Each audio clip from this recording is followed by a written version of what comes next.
গাছগুলোর মতো আমার একটু দেখভাল করতে তাহলে বেশ ভালো হতো বুঝলে। কি বলতে চাইছোটা কি? তোমার এই জালার মতো ভুঁড়ি কার যত্নে? বলো, সারাদিন তোমার তদবির করতে করতেই কেটে যায়। এখন কয়েকটা শীতকালে ফুল গাছ বসিয়েছি বলে তুমি এদের উপর হিংসে করছো? হ্যাঁ, আরে না না গিন্নি, আমি ও কথা বলতে চাইনি, তুমি আমায় ভুল বুঝছো গো। আমি বলতে চাইছিলাম এই যে অনেকক্ষণ ধরেই তো শুকনো শুকনো মুড়ি চিবোচ্ছি, তাই একটু গুড় আর জল পেলে ভালো হতো আর। তুমি তো উঠে রান্নাঘর থেকে গুড় জল নিয়ে নিতে পারো নাকি? এমনিতেই তো কখনো কুটো ভেঙে দুটো করো না। বাহ বাহ দিদি বাহ, তুমি কি সুন্দর ফুল ফুটিয়েছো গো, তোমার হাতের জবাব নেই। এ ফুল একদিনে হয়নি গো পুটির মা। প্রথমে সার প্রস্তুত করেছি, তারপর সেই সার মাটির সাথে মিশিয়েছি, বীজ বুনেছি, ছোট ছোট চারা গাছ বসিয়েছি, তারপর আজ এত সুন্দর সুন্দর ফুল ফুটেছে। হ্যাঁ, যদি মহারাজ রানীমা আমাদের বাড়িতে পায়ের ধুলো দিয়ে আমার হাতে বানানো সাজানো এই বাগানটা দেখে কিছু পুরস্কার দেন তাহলে বেশ হয় বলো। আচ্ছা ঠিক আছে ঠিক আছে, বলবো, কাল সকালেই মহারাজকে বলবো।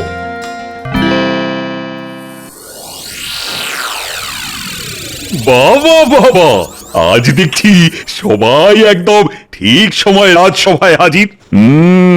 তা খবর কি তোমাদের? মহারাজ, খবর তো এখন আমার গিন্নি বাড়িতে যা সুন্দর ফুলের বাগান করেছে না, দেখলে আপনার চক্ষু একেবারে ছানা বড়া হয়ে যাবে। বাহ বাহ বাহ বাহ বাহ। সে তো আমার গিন্নিও করেছে, কিন্তু আমি গোপালের মতো নই যে সবাইকে ওই বলে বলে বেড়াবো। যাব বাবা, আমি হলাম সৌন্দর্যের পূজারী, তাই আমি চাই আমাদের মহারাজও আমার বাগানের সুন্দর ফুলের বাহার দেখে চোখ সার্থক করবেন। তাহলে তো একদিন দেখতে যেতেই হচ্ছে। মহারাজ, আপনি কি শুধু ওই গোপালের বাড়িতেই ফুল বাগান দেখবেন, নাকি আমাদের বাড়িতেও যাবেন? যাব যাব, সবার বাড়িতেই যাব। তা মন্ত্রী, তুমি আজ এত চুপচাপ কেন? তোমার গিন্নি কোনো ফুল গাছের বাগান করেনি? মহারাজ, ফাঁকা কলসির আওয়াজ বেশি, তাই আমি আজ থেকে কম কথা বলছি। এসব মন্ত্রী মশাই ওনার শূন্য বাগানের কথা চেপে রাখার জন্য বলেছেন। কি মন্ত্রী মশাই, তাই তো? যেটা জানো না সেটা নিয়ে বেশি ফ্যাচ ফ্যাচ করো না গোপাল। মহারাজ, আমার গিন্নি না বাড়ির বাগানে 3 রকম ফুল গাছ, আবার তার সাথে ওই মিল রেখে 3 রকম ডাল গাছ বসিয়েছে। আচ্ছা, তা কি কি গাছ শুন? টগর, শিউলি, বেলা, মটর, বিউলি, ছোলা। আচ্ছা আচ্ছা, ঠিক আছে ঠিক আছে, কাল সকালে তাহলে আমি তোমাদের রানীমাকে নিয়ে সব সভাসদদের বাড়িতে গিয়ে তাদের ফুলের বাগান দেখে আসবো। আর যার বাড়ির ফুলের বাগানের ফুল সেরার সেরা হবে, তার স্ত্রীকে তোমাদের রানীমা নিজের হাতে সীতাহার উপহার দেবে।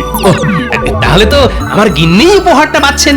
সেই আনন্দেই আগে থেকে ধেই ধেই করে নেচো না, আগে কে যেতে দেখো, তারপর বক বক করো। ঠিক আছে, দেখে নেব কার দৌড় কত দূর। বুঝলে গিন্নি, মহারাজ বলেছেন বাগান বাহার প্রতিযোগিতায় যে জিতবে তাকে ওই রানীমা নিজে হাতে সীতাহার উপহার দেবেন। মা, তাই নাকি? হ্যাঁ গো, তাই। কিন্তু তাতে আমার কি? গোপালের গিন্নি যা বাগান করেছে তোমার দেখলে চোখ কপালে উঠবে। কি নেই বাগানে? গোলাপ, জবা, চন্দ্রমল্লিকা, গাঁদা, সূর্যমুখী, সব রকম ফুলের গাছ আছে। হ্যাঁ, তাহলে তো গোপালের গিন্নি জিতে যাবে। না না না না না না, এটা হতে পারে না। তুমি চিন্তা করো না গিন্নি, আমি যেভাবেই হোক ওই সীতাহার তোমাকেই পাইয়ে দেব। বুঝলে গিন্নি, মহারাজ বলেছেন যে এই বাগান বাহার প্রতিযোগিতায় যে প্রথম হবে তাকে রানীমা নিজে হাতে সীতাহার উপহার দেবেন। উমা, সত্যি? হ্যাঁ গো, সত্যি সত্যি সত্যি। তাহলে কালকে সকাল সকাল ভোলা ময়রা দোকান থেকে ভালো ভালো মন্ডা মিঠাই নিয়ে এসে রাখবো, জানো? দেখবে মহারাজ রানীমা আরো খুশি হবেন। হ্যাঁ, আর তারপর আমায় আর সীতাহার পাওয়া থেকে আটকায় কে বলো? সবকিছুতেই বেশি বেশি না, যা বলেছি সেটা করবে। এতদিন পর মহারাজ রানীমা আমাদের বাড়িতে পায়ের ধুলো দেবেন, তা আমি কি বাড়ির গিন্নি হিসেবে ওনাদের শুধু মুখে ফেরাতে পারি বলো? আচ্ছা আচ্ছা ঠিক আছে, আনবো আনবো।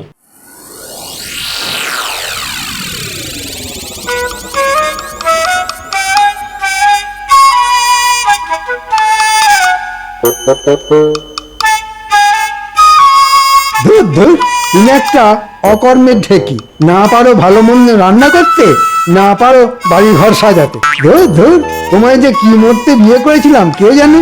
হ্যাঁ সেই তো, আমি এখন তোমার চোখে খারাপ আর বাকি সবাইকার গিন্নিরা ভালো না। নইলে দেখো না, বাকি সবার গিন্নি বাড়িতে ছোট করে হলেও বাগান করেছে, আর তুমি এদিকে কোনো না কোনো এক রাজসভাসদের বউ সীতাহারটা পেয়ে যাবে, আর তোমার ভাগ্যে কাঁচকলা। হ্যাঁ কি বললি? সীতাহার? ওগো আমায় একটা কিনে দাও না গো, আমার কতদিনের শখ। মোরো যা, শখ বলি হ্যাঁ, তুমি যদি ভালো ফুলের বাগান করতে পারতে তাহলে রানীমা তোমাকে এমনি খুশি হয়ে সীতাহার দিত।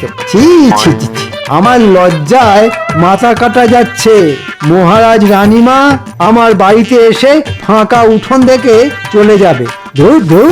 তাহলে তুমি কিছু একটা করো, রাজকোষ থেকে এতদিন কত কিছু সরিয়েছো বলো, তা আজকে একটা কারো বাড়িতে কি ভালো ফুল গাছ সরাতে পারবে না বলো? কথাটা তো মন্দ বলনি। দাঁড়াও দাঁড়াও, আজকে রাতের মধ্যেই দেখছি কি করা যায়। কিন্তু আমাদের রাজসভাসদের কারো বাড়ির গাছ তুলে এনে আমার বাড়িতে বসালে যে আমি ধরা পড়ে যাব। তাহলে অন্য কারো বাড়ির গাছ সরাও।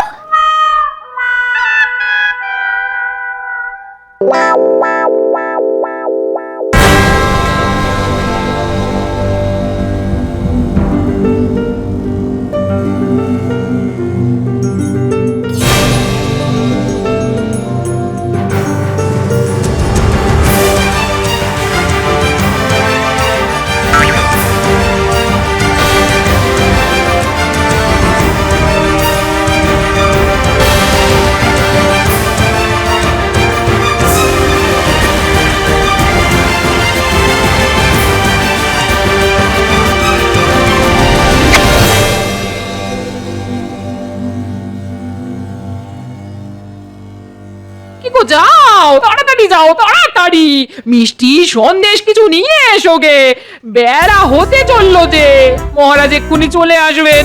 ও গো যাও গো। আরে যাচ্ছি গো যাচ্ছি। তোমার জন্য ধৈর্য ধরে না।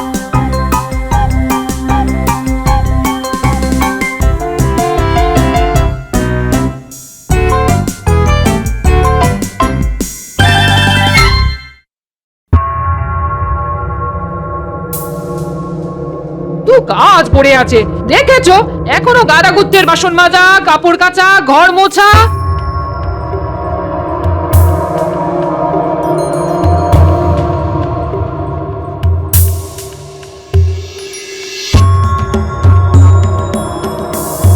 এই তো সুযোগ গোপাল, এবার সীতাহারটা আমার গিন্নি পাবে। ঝটপট সব এই গাছ খেয়ে সাফ করে দে তো। হায় হায় হায় হায় হায় হায় হায় হায়, আমার বাড়ির এতদিনের পুরানো গোলাপ গাছটা উপড়ে নিয়ে গেল। হায় হায় হায় হায় হায়। কি হলো ভোলা, সকাল সকাল এরকম নেকা কান্না কাঁদছো কেন? তোমায় আর কি বলবো গোপাল, এই আজকে সকালে ঘুম থেকে উঠে দেখি আমার বাগানের গোলাপ গাছটা নেই, পুরো উপড়ে নিয়ে গেছে। দূর, তুমি আমায় ঝটপট গোটা 50 রসগোল্লা দাও তো, তারপর কাঁদবে। আরে কে আবার ভোলা ময়রার গোলাপ গাছ উপড়ে নিতে যাবে? ভাই অদ্ভুত ব্যাপার তো। হায় হায়, আমার কি সর্বনাশ হলো গো! হায় হায়, আমার বাগানের সব ফুল গাছ কোন হতচ্ছাড়া গরু খেয়ে গেল গো! হ্যাঁ, এ কি গিন্নি, আমাদের বাগানের এরকম সর্বনাশ কি করলো? সেটা আমি কি করে বলবো? হ্যাঁ, হায় রে, তোমার আর সীতাহার পাওয়া হলো না।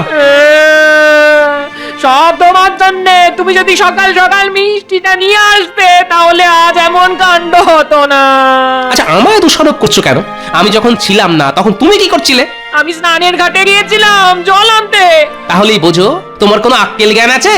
আমি কিছু জানি না, ওই সীতাহার আমার চাই চাই চাই।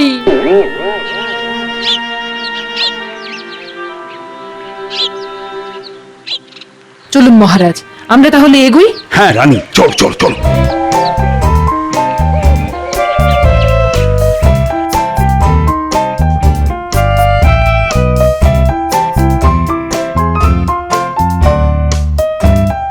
আরে তাড়াতাড়ি করো, মহারাজ রানীমার আসার সময় হয়ে গেল। কই সেনাপতি আছো? ওই দেখো, বলতে না বলতে ওনারা এসেও গেছেন। উমা, কি সৌভাগ্য! মহারাজ আসুন, রানীমা ঘরের ভিতরে আসুন, একটু বিশ্রাম করুন, জল মিষ্টি খান। না না না না না, ও সব পরে অন্য একদিন হবে। কই গো, তোমার বাগান কোথায় দেখি আগে? এই তো এইদিকে, এইদিকে আসুন, দেখে যান।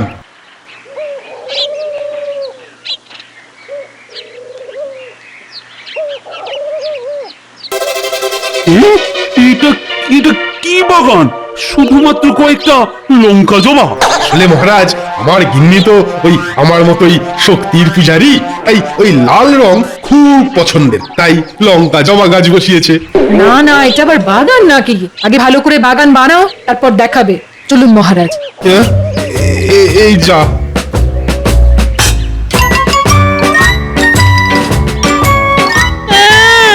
আমার সীতার ওই লঙ্কা জবা মালা বানিয়ে গলায় ঝুলিয়ে রাখো, ভাবো ওটাই তোমার সীতাহার।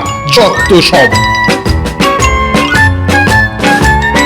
মহারাজ, আপনি আমার মা বাপ, আপনি এর একটা বিহিত করুন। আরে আরে তুমি কাঁদছো কেন? আরে কি হয়েছে সেটাই তো জানলাম না। তাহলে কি বিহিত করব বলো তো? মহারাজ, কালকে রাতে কেউ আমার ওই বাগানের একমাত্র কমলা গোলাপ গাছটা তুলে নিয়ে পালিয়েছে। পুরো শিকড় শুদ্ধ উপড়ে নিয়ে গেছে মহারাজ। সে কি? জানেন মহারাজ, আমার ওই গোলাপ গাছে কমলা রঙের ফুল ফুটতো, আমার কত শখের গাছ। আচ্ছা ঠিক আছে ঠিক আছে, কালকে রাজসভায় এসো, তোমার এই গোলাপ গাছ চুরির ব্যাপারটা নিয়ে আলোচনা করব। আচ্ছা মহারাজ, আচ্ছা।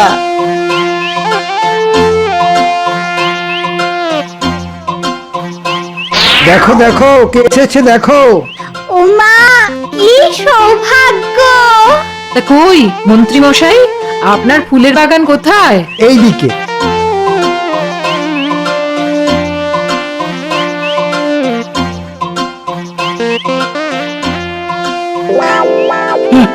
একটা মাত্র গোলাপ গাছ, তাই এরকম শুকিয়ে আছে কেন মন্ত্রী?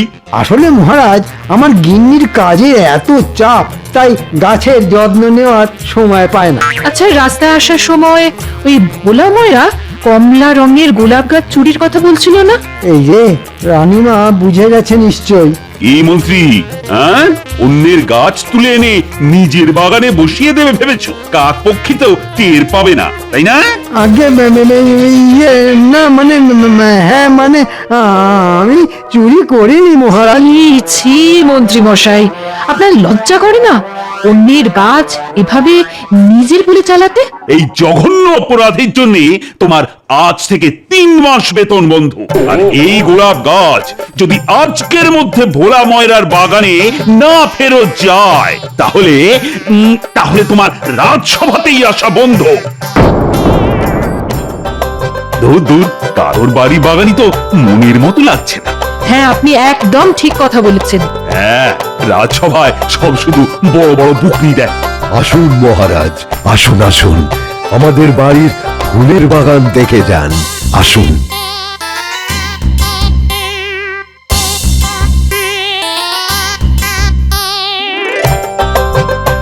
ও মা, কি সুন্দর সুন্দর ফুল ফুটেছে দেখো।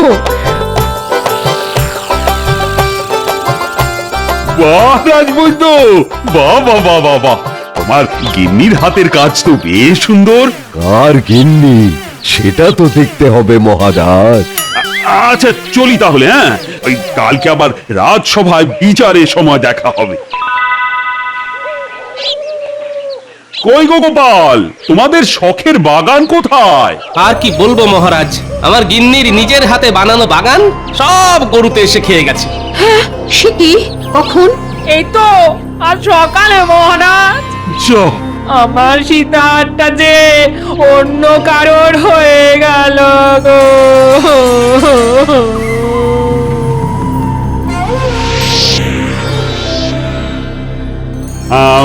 সমস্ত কিছু বিচার বিবেচনার পর আমি এই সিদ্ধান্তে পৌঁছেছি যে রাজবৈদ্যের বাড়ির বাগানই সেরার সেরা। তাই রানীমা তার স্ত্রীকে নিজের হাতে একটা সোনার সীতাহার উপহার দেবেন। কই রাজবৈদ্য গিন্নি, এদিকে এসো। এই গোপাল, শুধু ওই মুখেতে বকচালি দিলে হয় না, বুঝেছ? কাজেও কিছু করে দেখাতে হয়।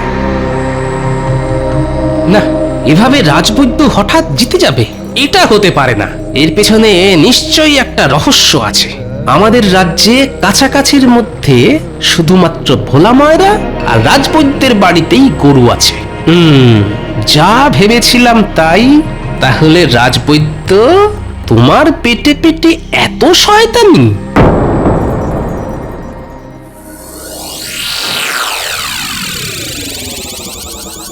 কি হলো আজকে রাজসভায় গোপাল এলো না কেন? দেখুন মহারাজ, নিশ্চয়ই ওর বাগান গরুতে সাফ করে দেওয়ার জন্যে দুঃখে ঘরে বসে ন্যাকা কান্না কাঁদছে। রাজবৈদ্য মশাই, আপনি এক্ষুনি আমাদের বাড়িতে চলুন। গোপাল পেটের রোগে ভুগছে, বিছানা থেকে উঠে মাঠ থেকে এসেই বিছানা করছে। রাজবৈদ্য মশাই, একবার চলুন। না না না না, আমি রাজসভা ছেড়ে গোপালের চিকিৎসা করতে যেতে পারবো না। রাজবৈদ্য, গোপাল যখন অসুস্থ তখন একজন বৈদ্য বা চিকিৎসক হিসেবে তোমার এটা প্রথম কর্তব্য, রোগীর চিকিৎসা করা। আচ্ছা মহারাজ, আপনি যখন এত করে বলছেন তাহলে যাচ্ছি। রাজবৈদ্য মশাই, আমার খুব অম্বল বুক জ্বালা, একটা অম্বল কমার ওষুধ দিন তো রাজবৈদ্য মশাই, যাতে খাবার হজম হয়। আচ্ছা আচ্ছা, ঠিক আছে, এই পাচনটা দিনে 3 বার খাবে, দেখবে সব অম্বল, চোয়া ঢেকুর, বুক জ্বালা সব চলে যাবে, সব খাবার হজম হয়ে যাবে।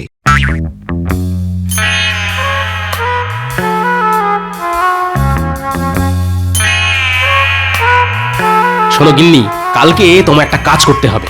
ছলনা করে সীতাহার কবজা করা আমি বের করছি। আমায় কি করতে হবে বলো?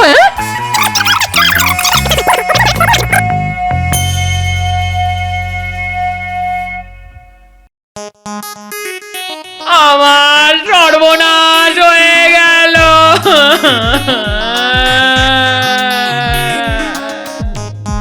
রাজবৈদ্য মশাইয়ের ওষুধ খেয়ে আমার স্বামীর পুরো শরীরটাই হজম হয়ে গেছে। এই দেখুন মহারাজ, শুধু ওনার ধুতি, গামছা আর কয়েকটা মাথার চুল পড়ে আছে মহারাজ। সে কি রাজবৈদ্য, তুমি কি ওষুধ দিয়েছো? না মহারাজ, গোপাল গিন্নি তাহা মিথ্যে বলছে, এ অসম্ভব। আমার ওষুধে শুধু খাবারই হজম হবে, মানুষ নয়। না মহারাজ, আমি সত্যি কথা বলছি মহারাজ, আমার স্বামী আর ইহ জগতে নেই। হায় হায় হায় হায়। আমার রাজবৈদ্য, তুমি যে করেই হোক গোপালকে ফিরিয়ে আনো, নইলে তোমার ভিটে মাটি চাটি করে এই রাজ্য থেকে আমি তোমায় বিদেয় করে দেব। হ্যাঁ, এ আমি কি ফ্যাসাদে পড়লাম রে বাবা?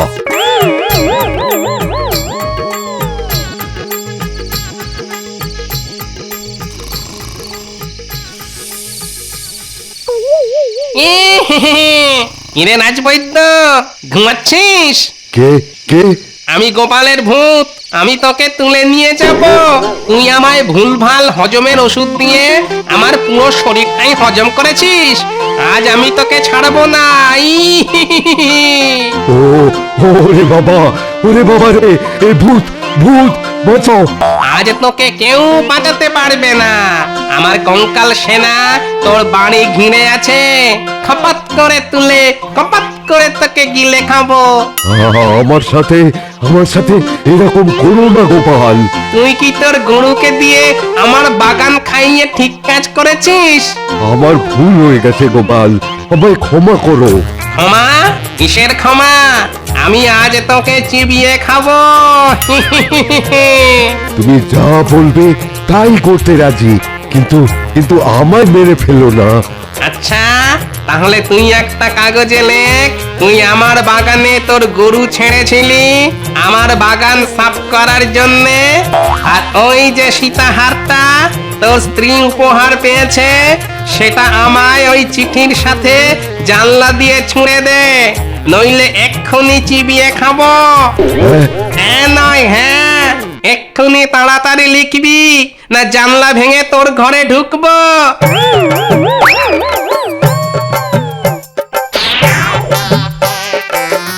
ঠিক আছে রাজবৈদ্য মশাই, ধন্যবাদ। আমায় এভাবে বোকা বানালো। গোপাল, সত্যি সত্যি তোমার বুদ্ধির জবাব নেই। তুমি এত বড় নাটক করলে শুধু সীতাহার পাওয়ার জন্যে? এটা নাটক না মহারাজ, এটা হলো কাঁটা দিয়ে কাঁটা তোলা। যে যোগ্য তারই একমাত্র পুরস্কার পাওয়া উচিত।